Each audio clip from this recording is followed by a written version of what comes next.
Bonjour, bonjour, bienvenue sur le plateau de Bâti Journal TV. Nous sommes à Angers, nous sommes au congrès international du bâtiment durable, Cities to Be, et j'ai la chance d'avoir avec moi Monsieur Daniel QF. Bonjour. Bonjour. On ne vous présente plus.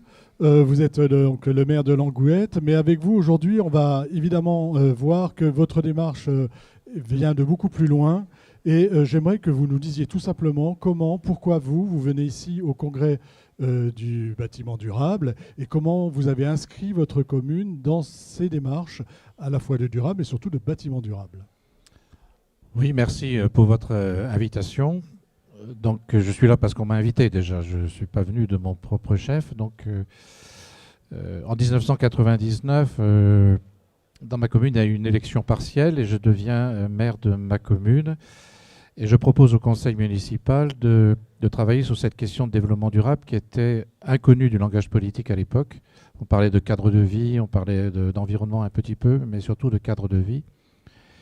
Et en mettant cette notion de développement durable sur la table, nous avions une perspective politique offensive, mais nous ne savions pas par quel bout prendre concrètement cette question du développement durable. Et comme l'une des compétences des communes, c'est véritablement le bâtiment, c'est le logement, c'est par là que nous avons commencé avec une opportunité, je dirais, d'avoir une école qui menaçait ruine, qui menaçait de fermeture pour des raisons sanitaires et qu'il nous fallait absolument réhabiliter, reconstruire et réagrandir. Donc ça commence par le bâtiment et ça commence par l'école. Ça commence par l'école et on a l'architecte qui donc a été choisi et qui nous paraissait connaître ces concepts du développement durable, nous amène sur la table cette notion de haute qualité environnementale, HQE, avec donc 14 cibles à atteindre de façon systémique et 52 sous-cibles. Et quand nous avons vu ça, nous avons demandé à l'architecte de ne nier aucune des 14 cibles. C'est-à-dire que nous souhaitions que l'intégralité des cibles soit prise en compte au même niveau d'importance. Comment, excusez-moi, mais comment on embarque ces administrés sur quelque chose comme ça? Parce que finalement, c'est un projet à l'époque, donc si c'est 1999, moi je me souviens qu'on allait voir les premiers bâtiments HQE, et c'était des bâtiments importants de promoteurs, c'était des mairies, c'était des mairies de grandes villes, on va dire. Comment on embarque ces administrés là-dessus et son conseil municipal? Écoutez, quand vous dites que vous allez travailler dans le développement durable, vous dites que vous allez travailler sur la HQE, personne ne sait ce que ça veut dire, donc personne ne peut être contre. Vous donnez là des orientations, les gens sont attentifs de ce que ça va donner très concrètement. Et c'est le très concret c'est-à-dire le jour de l'inauguration de l'école nouvelle, que nous nous apercevons que nous avons une adhésion forte de la population qui s'aperçoit que c'est une école rénovée en terre, pierre et bois, qui est tout en bois à l'intérieur, qui est chauffée par une filière bois-énergie, qui produit 35% de son électricité par panneaux photovoltaïques, les premiers panneaux photovoltaïques installés en Bretagne sur un équipement public, qui récupère l'eau de pluie pour les sanitaires, qui a une arrivée de lumière naturelle absolument magnifique qui permet d'échapper à la lumière artificielle, ce qui est important pour les apprentissages, et surtout une réussite extraordinaire, c'est-à-dire l'acoustique du bâtiment, de l'intérieur du bâtiment qui est exceptionnel, c'est-à-dire qu'il n'y a aucun puits sonore, aucune résonance sonore qui fait que pour les enseignants, c'est d'une grande qualité pour les apprentissages. Ça, c'était il y a combien de temps? En 2003. En 2003. Donc depuis 2003, on a à Langouette une école qui fonctionne selon tous les critères dont on parle aujourd'hui ici. Voilà, qui fonctionne. Les enfants appellent ça leur école solaire. Il y a l'électricité qui est produite par les photovoltaïques. Il y a des compteurs qui mesurent la quantité d'électricité produite dans la journée, la quantité d'électricité consommée dans la journée. Donc ils regardent tout ça. C'est surtout les CM2 qui font des calculs. Et on s'aperçoit en fait que cette notion de projet systémique était extrêmement formateur pour l'équipe municipale parce que d'habitude, on prenait un problème. On voulait régler un problème.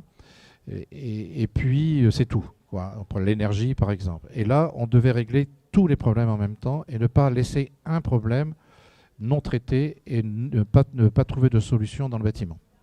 Donc là, on a traité l'ensemble. Donc ça, c'est l'école. Deuxième étape, comment vous allez plus loin après?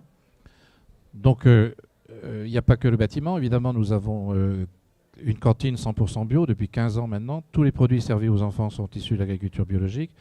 Nous avons doté tous nos bâtiments de panneaux photovoltaïques. Nous avons construit une centrale solaire de production d'énergie qui fournit aujourd'hui l'entièreté de l'électricité pour les besoins municipaux et pour l'éclairage public.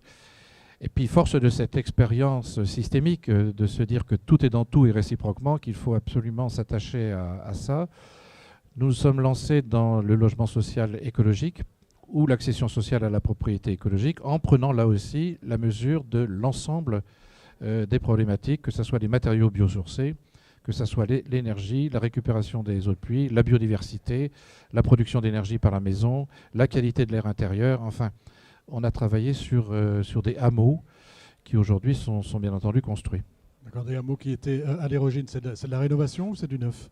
C'est du neuf. C'est du neuf. Donc toujours cette même démarche, d'aller plus loin, on va dire, sur l'environnement et pour aboutir aujourd'hui à l'actualité qu'on connaît, mais toujours sur cette manière de voir la commune, d'embarquer tout le monde là-dessus. Aujourd'hui, est-ce que les habitants sont fiers? Est-ce qu'il y a une envie d'aller plus loin ou est-ce qu'on est arrivé à quelque chose qui vous satisfait?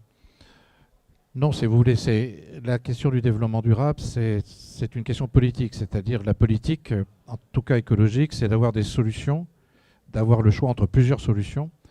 Mais encore faut-il que ces solutions existent vraiment. Et ça n'a pas toujours été le cas. C'est-à-dire que nous nous sommes retrouvés parfois devant des impasses. Je voulais me donner un exemple, par exemple. Là, je vais vous parler du dernier hameau en cours de construction. Nous avons décidé d'abandonner la question du développement durable parce que le développement durable, d'abord tout le monde en parle, ça ne veut plus rien dire. Et on essaye d'avoir un delta le moins négatif possible pour la planète et l'environnement, c'est-à-dire la planète et la santé, d'être le moins impactant possible pour l'environnement et la santé. Là, on a changé de paradigme. Et on est rentré dans une démarche cradle to cradle, du berceau au berceau, d'économie circulaire à impact positif. Donc la maison que l'on va construire sera une maison qui apportera un bénéfice à l'environnement et à la santé.